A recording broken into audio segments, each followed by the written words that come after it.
And now to Japan, where rescuers are racing against time to find scores of people buried alive following two powerful quakes.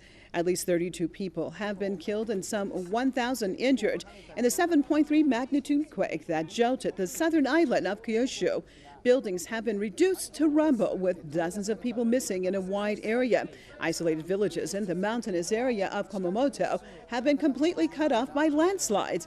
Now, the quake happened as emergency responders were working to reach areas already affected by a 6.2 magnitude temblor that struck late on Thursday, killing 10 people. Japan is one of the most seismically active countries in the world. Crossing over to Tokyo, joined by Press TV's Albert Siegel. Albert, give us an update on the latest situation on the ground there. Well, at the moment, there is some torrential rain and heavy winds, which is making the rescue effort a bit more difficult. The earthquake, as you know, was quite powerful, and there have been hundreds of aftershocks since the original.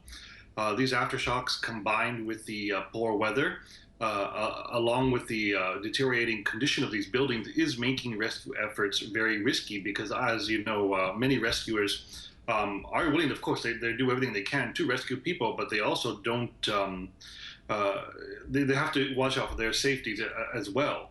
So the combination of not having sufficient power, not having good weather, and the deteriorating condition of everything is making the rescue more difficult.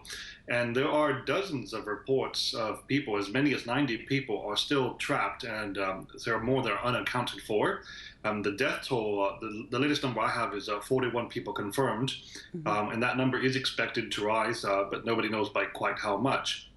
Now, again, this was a rather large earthquake, and they are expecting more, and there is a potential for another 7.0 magnitude earthquake to come.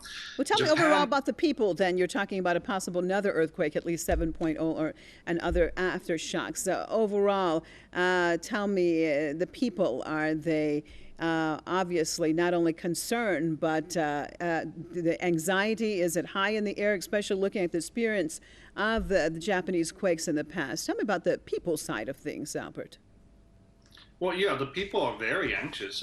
So many people are refusing to stay in their homes. They're terrified that something else will happen. A good example was that there was a family that survived just fine the first earthquake, but the second one collapsed onto them, and the family members managed to get out, but the baby was trapped.